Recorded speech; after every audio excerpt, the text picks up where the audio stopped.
is Megan Levy. I'm from Chicago originally, and I moved to Northern California when I was 12 years old. My name is Olga. I was born and raised in Odessa, Ukraine. I've lived in the Bay Area now for 20 years. I live here in Oakland. My name is Yasmin Wakanin. I'm a French, Moroccan, American Jewish woman living in Oakland and mom of 4 beautiful daughters.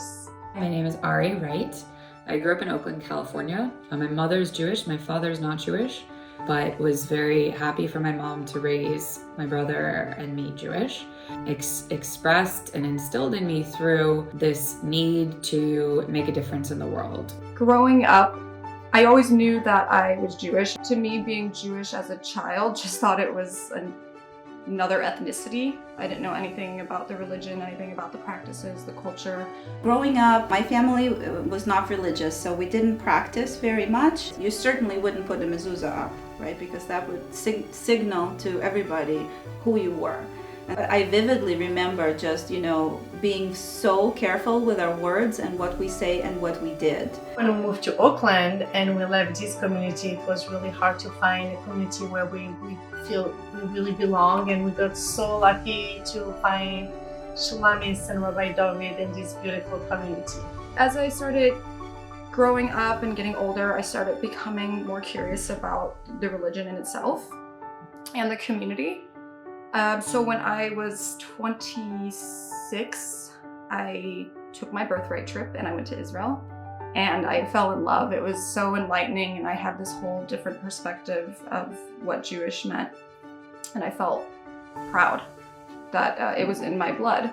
Really only in the past couple of years did I start deeply exploring my Judaism and my Jewish identity in a more kind of intentional way. I was really seeking spiritually and never thought to turn to my Judaism. I started learning and exploring Jewish mysticism and have had really this, what feels like a homecoming to my Jewish identity, building up this Jewish foundation in my life, which now feels so fundamental to my everyday existence. Raising my daughters and really sharing, my tradition and my faith and my love for Judaism was through Mitzvah and doing Shabbat and baking Challah with them since they were literally little toddlers, and lighting Shabbat candles and keeping kosher. For the longest time living in Oakland, I always hung out around the lake, and I always saw Jewish center. I didn't know what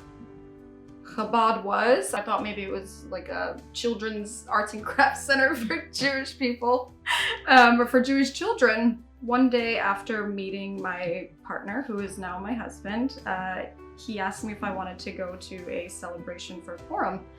And when he took me there, I was in awe because I was like, this is the place. This is the place that I've passed by so many times and always wondered about, and was always too nervous to go in and ask what it's about. So when my partner brought me there, I learned that it was very warm. Every Shabbat, I always feel the sense of it's exactly where I'm supposed to be. And that feeling and experience is so unique. Every day there's so much going on, but every Shabbat, I just have this sense of peace and calm that I know it's exactly what I'm supposed to be doing, and I'm exactly where I'm supposed to be. I didn't actually have a Jewish name. We chose Rahel, and I even have a necklace with the letter R. So last year for my birthday, my best friend gave me a gift of a wonderful mezuzah making workshop at Chabad. We made beautiful glass mezuzahs. And I have this mezuzah in my home, and since then I've put up more mezuzahs as a way to, as they say, this is a Jewish security system to really have my home be embraced. I have a daughter who's 6 years old. Her name is Lily, or Lilia. She goes to Hebrew school and she loves it so much. So we're learning Aleph Bet. And one of the things she told me when she came back from her regular school is, when am I going back to Hebrew school? That's my favorite. You do everything you can as a mother to raise, little girls to be Jewish moms one day and do the same for their kids. But then the day they go to college, you're like, whoops, what's gonna happen? Are they gonna leave everything behind? My daughter Anel, for example, was moving to Seattle. I really feared that I might lose touch with some of my values and some of my traditions. When Shulamit told me about the beautiful Chabad there, and I told my daughter, you know, I don't want to put anything on you, but just know that's going to be your home. When you miss your mom, when you miss your family, when you miss a good Shabbat dinner, that's going to be your home. I got so lucky to find Chabad here. I go to the University of Washington.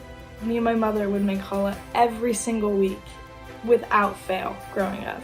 The first thing she did was like, you know, I really miss speaking challah with you. So her and her friends went to Chabad and they're like, can we on Thursday night bake challah and then go to hospitals on Friday morning and drop it to all the Jewish people. Last month, she actually traveled to Poland and a group of amazing young people. I spent my entire week going in and out of these truly most horrible parts of our planet, seeing the depths of horror that humanity can put on another, and hearing these stories of the men who found their way to sneak into Finland, into Auschwitz, or people writing Haggadahs from memory, from front to back, or these Jewish women trying to find little ways to light on Shabbat. And also because of what happened, they decided to raise money for Ukrainian refugees, and they actually in 1 week raised $28,000. We spent Shabbat in the Krakow Chabad, having my first bite of challah on that Shabbat. Just screamed the pride that I have, and it really settled the not only motivation to keep Judaism alive, but to be even louder with it. During that trip, there is that one day where they were going on a mass grave of Jewish children. So Chabad asked us parents, please write a letter to your kids. You're gonna give them the letter and they're gonna read it at that site. I'm so proud of you. Proud to see how strong, courageous, smart, compassionate Jewish woman you are today. You were standing there and witnessing the most unbearable pain of our people. Those children are angels today, and I know they will watch over you forever.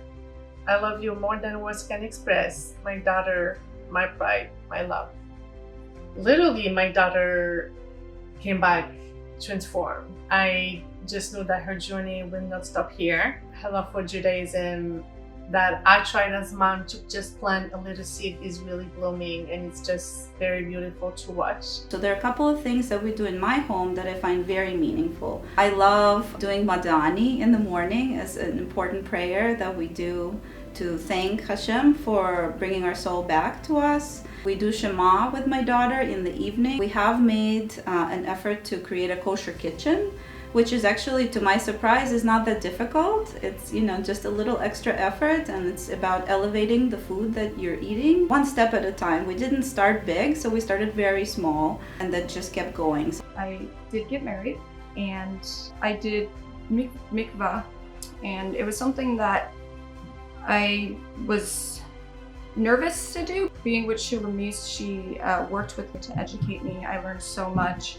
and she helped me feel comfortable and helped me all the way through the process. So when I went to go do it, I felt prepared. I felt like I did learn a lot.